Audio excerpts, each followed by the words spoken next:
Israel ಮೇಲೆ Iran ರಣಭೀಕರವಾದಂತಹ ದಾಳಿಯನ್ನು ನಡೆಸಿದೆ. ಇರಾನ್ ಕ್ಷಿಪಣಿ ದಾಳಿಗೆ ಬೃಹತ್ ಕಟ್ಟಡಗಳೇ ನೆಲಸಮ ಆಗಿದೆ. ಜನವಸತಿ ಪ್ರದೇಶಗಳನ್ನೇ ಗುರಿಯಾಗಿಸಿ ಅಟ್ಯಾಕ್ ಅನ್ನು ಮಾಡ್ತಾ ಇರುವಂತದ್ದು. ಎಲ್ಲಿ ಜನ ಜಾಸ್ತಿ ಇದ್ದಾರೆ, ಜೊತೆಯಲ್ಲಿ ಎಲ್ಲಿ ಜನ ಜಾಸ್ತಿ ವಾಸ ಮಾಡ್ತಿದ್ದಾರೆ, ಆ ಎಲ್ಲಾ ಪ್ರದೇಶಗಳನ್ನ ಕೂಡ ಟಾರ್ಗೆಟ್ ಮಾಡಲಾಗ್ತಾ ಇದೆ. ಇಸ್ರೇಲ್ ಮೇಲೆ ಇರಾನ್ ರಣಭೀಕರವಾದಂತಹ ದಾಳಿಯನ್ನ ನಡೆಸಿದೆ. ಇರಾನ್ ಕ್ಷಿಪಣಿ ದಾಳಿಗೆ ಬೃಹತ್ ಕಟ್ಟಡಗಳೇ ನೆಲಸಮ ಆಗ್ತಾ ಇರುವಂತದ್ದು. ಜನವಸತಿ ಪ್ರದೇಶಗಳನ್ನೇ ಗುರಿಯಾಗಿಸಿ ಅಟ್ಯಾಕ್ ಅನ್ನು ಮಾಡ್ತಾ ಇದೆ. ಟೆಲ್ ಅವೀವ್ನಲ್ಲಿರುವಂತಹ ಯುಎಸ್ ರಾಯಭಾರಿ ಕಚೇರಿಯನ್ನ ಕೂಡ ಬಿಟ್ಟಿಲ್ಲ. ಸೆಜಿಲ್ ಬ್ಯಾಲಿಸ್ಟಿಕ್ ಕ್ಷಿಪಣಿ ದಾಳಿಯನ್ನ ನಡೆಸಿರುವಂತದ್ದು ಇರಾನ್. ಟ್ರೂ ಪ್ರಾಮಿಸ್ ಆಪರೇಷನ್ ನಡಿ ಇರಾನ್ ದಾಳಿಯನ್ನ ಮಾಡಿದೆ.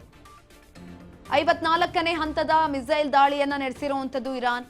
ಎಲ್ಲೋ ಒಂದ್ ಕಡೆ ಡೊನಾಲ್ಡ್ ಟ್ರಂಪ್ ಅವರು ಯೋಚನೆ ಮಾಡ್ತಾ ಇದ್ರು ಇರಾನ್ ಕೈಯಲ್ಲಿ ಏನು ಆಗೋದಿಲ್ಲ ಅಂತ.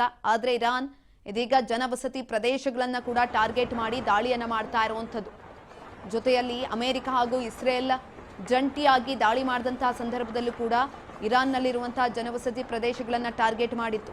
ಅಲ್ಲಿ ಬೇರೆ ಯಾರಾದರೂ ಇದ್ದಾರಾ ಅನ್ನೋದು ಕೂಡ ಗೊತ್ತಾಗ್ತಾ ಇರಲಿಲ್ಲ. ಅಷ್ಟರ ಮಟ್ಟಿಗೆ ದಾಳಿಯನ್ನ ಮಾಡಿದಂಥದ್ದು. ಇದೀಗ ಇರಾನ್ ಮಾಡಿರುವಂತಹ ಕ್ಷಿಪಣಿ ದಾಳಿಗೆ ಸಂಪೂರ್ಣವಾಗಿ ಕಟ್ಟಡಗಳು ನೆಲಸಮ ಆಗಿದೆ. ಇಷ್ಟು ದಿನ ಅಲ್ಲಿ ಯಾರಾದರೂ ವಾಸ ಮಾಡ್ತಿದ್ರಾ ಅನ್ನೋದು ಕೂಡ ಗೊತ್ತಾಗ್ತಾ ಇಲ್ಲ. ಅಷ್ಟರ ಮಟ್ಟಿಗೆ ಅಲ್ಲಿರುವಂತಹ ಕಟ್ಟಡಗಳು ಛಿದ್ರ ಆಗಿರುವಂಥದ್ದು. ಜನವಸತಿ ಪ್ರದೇಶಗಳನ್ನು ಟಾರ್ಗೆಟ್ ಮಾಡ್ತಾ ಇದೆ ಇರಾನ್. ಟ್ರಂಪ್ ಅವರು ಏನೇ ಹೇಳ್ಕೊಳ್ತಾ ಇರ್ಬೋದು, ಇರಾನ್ ಸೋಲ್ತಾ ಇದೆ, ಅದರ ಹತ್ರ ಶಸ್ತ್ರಾಸ್ತ್ರಗಳಿಲ್ಲ, ತಲೆ ಬಗ್ಗಿಸ್ತಾ ಇದೆ, ಅದೆಲ್ಲ ಹೇಳ್ತಾ ಇರುವಂಥದ್ದು ಟ್ರಂಪ್. ಆದರೆ ಇರಾನ್ ಸುಮ್ಮನೆ ಇರ್ತಾ ಇಲ್ಲ. ದಾಳಿಗೆ ಪ್ರತಿ ದಾಳಿಯನ್ನು ಪ್ರತಿನಿತ್ಯವೂ ಕೂಡ ಮಾಡ್ತಾ ಇದೆ. ಅದು ಕೂಡ ಕೆಲವೊಂದಷ್ಟು ಪ್ರದೇಶಗಳನ್ನು ಟಾರ್ಗೆಟ್ ಮಾಡಿ ಮಾಡ್ತಾ ಇರುವಂಥದ್ದು. ಇದೀಗ ಟೆಲ್ ಅವೀವ್ನಲ್ಲಿರುವಂತಹ ಯುಎಸ್ ರಾಯಭಾರಿ ಕಚೇರಿ ಮೇಲೆ ಕೂಡ ದಾಳಿಯನ್ನ ಮಾಡಿದೆ.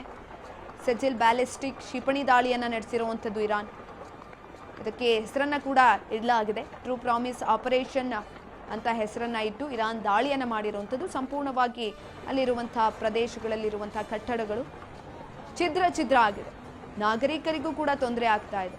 ಉಕ್ರೇನ್ ರಷ್ಯಾ ಯುದ್ಧ ಆದಂತಹ ಸಂದರ್ಭದಲ್ಲಿ ಅದರಿಂದ ಓವರ್ಕಮ್ ಮಾಡೋದಕ್ಕೆ ಈಗಲೂ ಕೂಡ ಅಲ್ಲಿರುವಂತಹ ಜನರು ಪರದಾಟವನ್ನು ನಡೆಸ್ತಾ ಇದ್ದಾರೆ. ಅಂಥದ್ರಲ್ಲಿ ಇಲ್ಲಿ ಮಧ್ಯಪ್ರಾಚ್ಯದಲ್ಲಿ ಆಗ್ತಾ ಇರುವಂತಹ ಯುದ್ಧ ಇದೀಗ 18ನೇ ದಿನಕ್ಕೆ ಕಾಲಿಟ್ಟಿದೆ. ಸಂಪೂರ್ಣವಾಗಿ ಅಲ್ಲಿರುವಂತಹ ಭೂಮಿಗಳು, ಪ್ರದೇಶಗಳು ಎಲ್ಲವೂ ಕೂಡ ಹಾಳಾಗಿದೆ. ಈ ಸಂದರ್ಭದಲ್ಲಿ ಏನು ಮಾಡ್ತಾರೆ? ಇವರ ಕಿತ್ತಾಟಕ್ಕೆ ಅಲ್ಲಿರುವಂತಹ ನಾಗರಿಕರು ನೆಲಸಮ ಆಗಿದ್ದಾರೆ. 54ನೇ ಹಂತದ ಮಿಸೈಲ್ ದಾಳಿಯನ್ನ ನಡೆಸಿದಂಥದ್ದು ಇರಾನ್. ಆ ಒಂದು ಸಂದರ್ಭದಲ್ಲಿ ಸಂಪೂರ್ಣವಾಗಿ ಕಟ್ಟಡಗಳು ಛಿದ್ರ ಆಗಿದೆ.